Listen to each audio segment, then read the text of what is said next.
조선시대 하면 무엇이 먼저 떠오르십니까? 충, 과, 효, 그리고 여인들에게는 목숨보다 귀했던 정절 아니겠습니까? 여기 한양에서 내로라 하는 명문가 이판서댁의 외며느리 최씨 부인이 살고 있었습니다.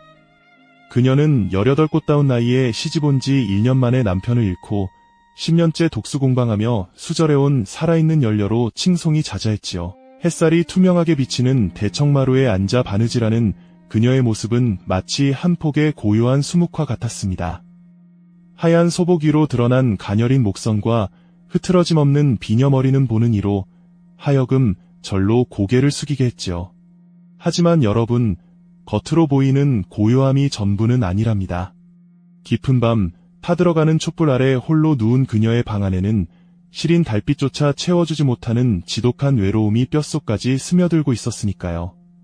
세상은 그녀를 열려라 불렀지만 그녀의 가슴 속엔 아직 꺼지지 않은 불꽃이 일렁이고 있었습니다. 사람의 몸이라는 것이 참으로 묘하지 않습니까? 머리로는 안 된다, 참아야 한다 수백 번 다짐을 해도 살갗을 스치는 봄바람 한 자락에 속절없이 무너지는 것이 바로 인지상정이지요. 10년이라는 세월 동안 최씨 부인은 죽은 남편을 향한 유리를 지키며 마치 감정이 없는 석상처럼 살아왔습니다. 낮에는 시부모님을 봉양하고 밤에는 차가운 벽을 마주하며 불경을 외거나 바느질을 하며 스스로를 채찍질했지요. 하지만 그의 봄은 유독 잔인했습니다. 담장 너머로 흐드러지게 핀 진달래 향기가 담을 타고 너머와 코끝을 간지럽히고 짝을 찾아 우짖는 산새 소리가 밤마다 그녀의 잠자리를 뒤흔들었지요. 그러던 어느 날이었습니다. 무더위가 일찍 찾아온 초여름의 어느 오후, 최씨 부인은 마당을 정리하던 중 우연히 대문 틈으로 지나가는 한 사내를 보게 됩니다. 그 사내는 이웃마을에 새로 이사온 젊은 선비였는데 땀에 젖어 살짝 비치는 야른 못이 적삼 사이로 탄탄한 가슴 근육이 은근히 드러나 있었지요. 그가 길가 우물에서 물을 한 바가지 떠서 목줄기를 타고 흘러내리게 마시는 모습. 그 역동적이고 생생한 살아있음의 기운이 최씨 부인의 눈길을 단번에 사로잡았습니다. 10년간 억눌러왔던 그녀의 심장이 갑자기 쿵 하고 내려앉으며 아릿한 통증이 밀려왔습니다. 아, 나도 살아있는 여인이었구나. 그날 이후 부인의 밤은 예전과 같을 수 없었습니다. 눈을 감으면 그 사내의 굵직한 목소리와 땀방울이 맺힌 피부가 눈앞에 아른거려 잠을 이룰 수 없었지요. 정절이라는 이름의 감옥은 점점 더 그녀의 숨통을 조여왔고 마음속 깊은 곳에서는 무서운 욕망이 고개를 들기 시작했습니다. 단 한 번이라도 좋으니 저 사내의 따뜻한 온기를 느껴볼 수 있다면 이 목숨이 다해도 여한이 없겠다. 라는 발칙하고도 간절한 생각이 그녀의 머릿속을 지배하기 시작한 것입니다. 열려문이라는 가문의 영광보다 당장 내 가슴 속에서 타오르는 이 갈증을 채우고 싶다는 본능의 외침. 부인은 이제 더 이상 예전의 고요한 수묵화 속 여인이 아니었습니다. 그녀의 눈빛에는 위험한 생기가 돌기 시작했고 손끝은 가늘게 떨리고 있었습니다. 야삼경, 이라 하면 모두가 깊은 잠에 빠져 쥐새끼 한 마리 지나가는 소리도 크게 들리는 그런 깊은 밤 아니겠습니까? 달빛조차 구름 뒤로 숨어버린 그 칠흑 같은 어둠 속에서 최씨 부인의 방에선 가느다란 촛불 하나가 일렁이고 있었습니다. 부인은 장롱 깊숙이 넣어두었던 시집올 때 가져온 옥색 치마 저고리를 꺼내 입었습니다. 소복만 입던 그녀에게 그 고운 색깔은 마치 죄악처럼 느껴졌지만 거울 속에 비친 자신의 발그레한 볼은 도저히 숨길 수가 없었지요. 이것이 진정 내가 가야 할 길인가? 수백 번을 자문했지만 이미 몸이 먼저 움직이고 있었습니다. 부인은 숨을 죽이고 방을 나와 마당으로 발을 내디뎠습니다. 사락, 고운 모래 밟는 소리가 마치 천둥 소리처럼 가슴을 때렸지요. 혹여나 시어머니가 깨지는 않을까, 행랑채 머슴이 눈을 뜨지는 않을까, 심장이 입 밖으로 튀어나올 듯 요동쳤습니다. 평생을 법도라는 울타리 안에서만 살아온 그녀에게 안채 문을 열고 나가는 것은 자신의 세상을 파괴하는 일과도 같았습니다. 하지만 담장 밑에 다다르자 담 너머에서 은은하게 들려오는 사내의 글 읽는 소리가 그녀의 망설임을 단칼에 베어버렸습니다. 부인은 담벼락 아래 쌓아둔 장작더미를 딛고 올라갔습니다. 체면도 양반가의 도리도 이미 안중에도 없었지요. 버선발로 담장을 타넘는 그 순간 최씨 부인은 자신이 쌓아올린 10년의 정절을 허물어뜨렸습니다. 담을 넘어 착지한 곳은 꿈에도 그리던 그 사내의 마당이었습니다. 차가운 흙의 감촉이 발바닥을 타고 전해졌지만 그녀의 가슴은 불덩이처럼 뜨거웠습니다. 멀리서 보던 그 사내의 방에 불이 켜져 있는 것을 본 부인은 잠시 멈춰서서 흐트러진 옷무새를 가다듬었습니다. 이제 한 걸음만 더 내디디면 그녀는 평생 돌아올 수 없는 강을 건너게 됩니다. 하지만 부인은 뒤돌아보지 않았습니다. 오히려 그 위험한 유혹을 향해 마치 불나방이 불꽃을 향해 뛰어들듯 천천히 사내의 방 앞으로 다가갔습니다. 어르신들, 한번 상상해 보십시오. 단아하기만 했던 대갓집 마님이 머리칼을 풀어헤치고 남의 집 문고리를 잡으려 하는 그 아슬아슬한 광경으로 과연 그 문 너머에는 어떤 운명이 기다리고 있을까요? 드디어 드르륵 하고 문이 열렸습니다. 방 안에는 은은한 먹향과 함께 등잔불 아래 책을 읽던 젊은 선비 이생이 깜짝 놀라 고개를 들었지요. 밤중에 호련히 나타난 여인의 자태의 이생은 자신이 헛것을 본 줄 알았습니다. 하얀 소복이 아닌 빛바랜 옥색 치마를 입고 흐트러진 머리칼 사이로 눈물을 머금은 부인의 모습은 마치 달빛이 빚어낸 요정 같았으니까요. 니시오? 이 야심한 시각에 대관절 어찌 된 일이오? 이생의 목소리가 떨렸습니다. 부인은 대답 대신 방 안으로 발을 들이며 조용히 문을 닫았습니다. 그리고는 이생의 발치에 엎드려 굵은 눈물방울을 떨어뜨렸지요. 10년을 참아온 서름과 오늘 밤 저지른 발칙한 용기가 한꺼번에 터져나온 것입니다. 공자님, 저를 정조 없는 년이라 침을 뱉으셔도 달게 받겠습니다. 저는 저 담장 넘어 이판서 댁의 죽은 아들 아내 되는 사람입니다.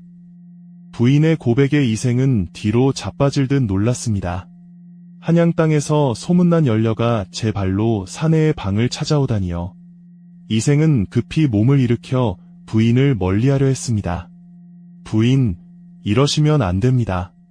가문의 명예는 어쩌시고 성현의 가르침은 어디로 갔단 말입니까? 라며 호통을 치려 했지요. 이것이 바로 부인이 마주한 첫 번째 시련이었습니다.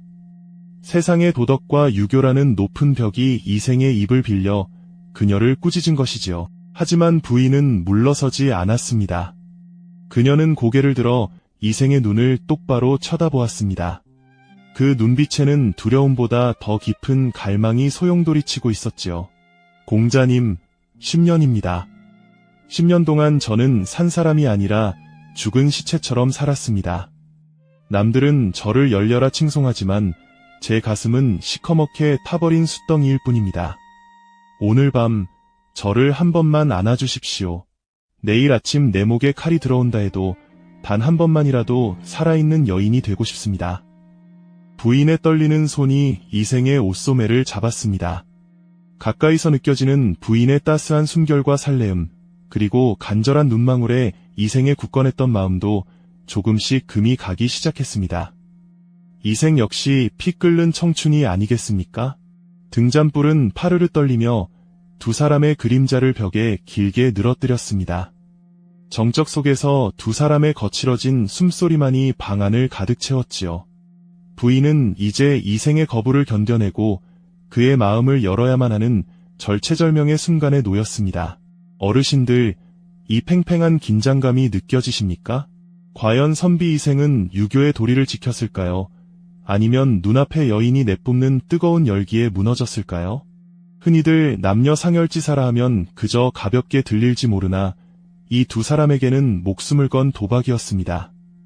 이생은 자신을 붙잡은 부인의 손이 얼음장처럼 차가우면서도 그 내면에서 끓어오르는 열기에 그만 이성을 잃고 말았습니다. 성현의 가르침도 가문의 체면도 담장 너머의 시선도 모두 등잔불 너머로 사라졌지요. 이생은 천천히 손을 뻗어 부인의 눈물을 닦아주었습니다. 그 손가락 끝이 부인의 부드러운 살결에 닿는 순간 두 사람 사이에는 짜릿한 전율이 일었습니다. 부인은 흐느끼며 이생의 품 안으로 무너지듯 안겼습니다.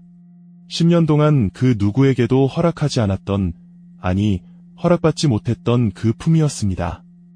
부인, 정녕 이 길을 후회하지 않으시겠소? 이생의 낮은 목송리의 부인은 대답 대신 그의 목을 깊게 끌어안았습니다. 이생은 떨리는 손으로 등잔에 불을 껐습니다. 방 안은 순식간에 어둠에 잠겼고 오직 창틈으로 새어 들어오는 가냘픈 달빛만이 두 사람의 실루엣을 비추었지요. 사락, 사락. 옥색 치마 저고리가 바닥으로 떨어지는 소리가 적막한 방 안을 채웠습니다. 10년간 겹겹이 쌓아올린 정절의 옷가지가 하나둘 벗겨질 때마다 부인의 가슴 속에 맺혔던 응어리도 함께 풀려나갔습니다. 이생의 뜨거운 손길이 부인의 메마른 가슴에 닿자 그녀는 자신도 모르게 나지막한 신음을 내뱉었습니다. 그것은 고통이 아니라 비로소 자신이 살아있음을 느끼는 환희의 비명이었습니다. 그 밤 두 사람은 마치 내일이 없는 사람들처럼 서로를 탐닉했습니다. 이생의 늠름한 기운은 부인에 타들어 가던 갈증을 시원하게 적셔주었고 부인의 부드러운 몸짓은 이생의 젊은 혈기를 광기로 몰아넣었지요. 어우야담의 기록에 따르면 그 열기가 얼마나 대단했는지 방 안의 공기가 훈훈해질 정도였다고 합니다. 어르신들, 상상해 보십시오. 단정하기만 했던 연려가 사내의 품에서 꽃처럼 피어나는 그 순간으로. 하지만 여러분, 달콤한 꿈일수록 깨고 나면 더 허망한 법입니다. 육체의 갈증은 채웠으나 이제 그들이 감당해야 할 대가가 서서히 어둠 속에서 고개를 들기 시작했으니까요. 어느덧 창밖에 어둠이 옅어지고 저 멀리서 야속한 새벽달개 울음소리가 들려왔습니다. 그 소리는 마치 최씨 부인의 심장을 찌르는 비수와도 같았지요.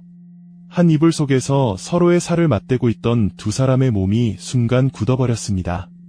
방금까지 천국을 맛보았던 그 자리에 이제는 두려움이라는 차가운 그림자가 드리워진 것입니다. 부인은 서둘러 흩어진 옷가지를 찾아 몸을 가렸습니다. 어젯밤 스스로 풀어헤쳤던 그 옥색 저고리가 이제는 세상에서 가장 무거운 쇠사슬처럼 느껴졌지요. 이생의 얼굴을 차마 마주 볼 수 없었습니다. 하룻밤의 꿈치고는 너무나 강렬했고 그 대가로 치러야 할 현실은 너무나 참혹했기 때문입니다. 부인, 정녕 이대로 가시려오? 이제 어찌하시려고? 이생이 부인의 손을 붙잡았지만 부인은 그 손을 조용히 뿌리쳤습니다. 공자님, 어젯밤에 저는 제정신이 아니었습니다. 하지만 후회하지는 않습니다. 다만 이제 저는 다시 죽은 사람으로 돌아가야 합니다. 담장 저편에서는 모두가 저를 열려라 부르며 지켜보고 있으니까요. 부인이 치러야 할 대가는 명확했습니다. 그것은 바로 평생을 거짓 속에서 살아야 한다는 형벌이었지요. 한번 맛본 사내의 온기를 가슴에 품은 채 다시는 그 온기를 찾지 못하는 척 아무 일도 없었던 척 연기하며 살아가야 하는 삶. 그것은 10년간의 수절보다 더 고통스러운 시련의 시작이었습니다. 부인은 이생의 방을 나와 다시 그 높은 담장 앞에 섰습니다. 어젯밤엔 욕망의 힘으로 가볍게 넘었던 그 담장이 이제는 넘을 수 없는 거대한 절벽처럼 느껴졌습니다. 겨우 담을 넘어 자신의 방으로 기어 들어온 부인은 아직 차갑게 식어있는 자신의 잠자리를 보며 소리 없는 오열을 터뜨렸습니다. 그날 이후 부인의 삶은 지옥과 같았습니다. 시어머니가 역시 우리 며느리는 정숙해라며 칭찬할 때마다 속이 뒤집히는 것 같았고 마을 사람들이 세워준 연려문 아래를 지날 때마다 누군가 자신의 비밀을 알고 손가락질하는 것 같은 환청에 시달렸지요. 육체는 만족했으나 영혼은 갈갈이 찢겨나간 것입니다. 이것이 바로 금기를 범한 여인이 감당해야 할 소리 없는 형벌의 시작이었습니다. 어르신들, 남몰래 핀 꽃이 더 향기롭다지만 그 향기에 취한 대가는 이토록 시리고 아픈 법입니다. 이제 부인은 이 비밀을 가슴에 묻고 무사히 살아남을 수 있을까요? 동쪽 하늘이 발갛게 물들자 최씨 부인은 아무 일도 없었다는 듯 평소처럼 정갈한 소복으로 갈아입었습니다. 거울 앞에 앉아 흐트러진 머리를 빗어 올리고 비녀를 꽂는 손길은 평소보다 더 정교하고 단단했지요. 마치 자신의 흐트러진 마음을 억지로 틀어막으려는 듯이 말입니다. 방문을 열고 나가자 시어머니가 인자한 미소로 그녀를 맞이했습니다. 아가, 어제 잠자리가 사나웠느냐? 안색이 초췌해 보이는구나. 그 따뜻한 걱정의 한마디가 부인의 가슴에는 시퍼런 칼날이 되어 박혔습니다. 가문의 정절을 지키는 기둥이라 믿고 있는 시부모님 앞에서 부인은 떨리는 입술을 깨물며 밤바람이 조금 차서 잠을 설쳤을 뿐입니다. 라고 거짓을 고했습니다. 마을 사람들의 칭송은 더욱 높아만 갔습니다. 역시 이 판서 댁 며느리는 다르다. 10년을 하루같이 변함이 없으니 나라에서 정문을 내린 이유가 있다라며 입을 모아 칭찬했지요. 하지만 그 칭찬의 말들이 부인에게는 거대한 돌덩이가 되어 어깨를 짓눌렀습니다. 사람들의 존경 어린 시선이 닿을 때마다 부인은 어젯밤 사내의 방에서 보았던 자신의 뜨거운 몸짓이 떠올라 고개를 들 수 없었지요. 그러던 어느 날 시장기로 나갔던 길에 우연히 그 산에 이생과 마주치게 됩니다. 좁은 골목길에서 두 사람의 시선이 허공에서 얽혔습니다. 찰나의 순간이었지만 그 짧은 찰나에 어젯밤의 그 뜨거운 숨결과 은밀한 약속들이 불꽃처럼 튀었습니다. 이생의 눈빛은 무언가 할 말이 많은 듯 애틋하고도 위태로웠지요. 부인은 황급히 고개를 숙이고 발걸음을 옮겼습니다. 심장이 터질 듯이 뛰었지만 그녀는 돌아보지 않았습니다. 이제 그녀는 한 남자의 여인이 아니라 가문의 상징이자 사회적 표상으로 돌아와야 했기 때문입니다. 담장을 넘기 전에 그녀는 갈증에 목마른 여인이었으나 담장을 넘고 돌아온 그녀는 평생을 비밀이라는 감옥에 갇힌 죄인이 된 셈입니다. 밤마다 그녀는 다시 그 담벼락을 바라봅니다. 저 너머에 내가 두고 온 진짜 나가 있는데 이쪽에 나는 가짜 껍데기뿐인 연료로 살아가야 한다는 사실이 그녀를 끊임없이 괴롭혔습니다. 육체의 허기는 채웠을지언정 영혼은 더욱 깊은 고독의 늪으로 빠져든 것이지요. 어르신들, 이것이 바로 금기를 깬 대가로 얻은 화려한 감옥에서의 귀환이었습니다. 유몽인의 별표 어우야담 별표은 이 여인의 끝을 이렇게 기록하고 있습니다. 그녀는 죽을 때까지 그날 밤의 비밀을 무덤까지 가져갔고 조정에서는 그녀의 절개를 높이 사고을 어기에 번듯한 별표 열념은 별표를 세워주었다고요. 참으로 아이러니하지 않습니까? 사내의 품을 갈구하며 담을 넘었던 여인이 세상에서는 가장 정숙한 여인의 상징이 되어 영원히 기억되다니 말입니다. 부인은 평생 그 열려문 아래를 지날 때마다 무슨 생각을 했을까요? 아마도 붉게 칠해진 그 문을 보며 화끈거렸던 그날 밤의 기억과 시린 현실 사이에서 남몰래 눈물을 훔쳤을지도 모릅니다. 인간의 본능은 유교의 높은 담장으로도 결코 가둘 수 없는 법입니다. 겉으로는 차가운 얼음처럼 살았으나 속으로는 뜨거운 불꽃을 품었던 조선의 여인들. 오늘 이 이야기는 그저 자극적인 썰이 아니라 억압된 시대 속에서도 나로 살고 싶어 했던 한 여인의 처절한 몸부림이었을지 모릅니다. 손님 여러분의 가슴 속에도 혹시 아직 꺼지지 않은 불꽃이 남아있지는 않으신지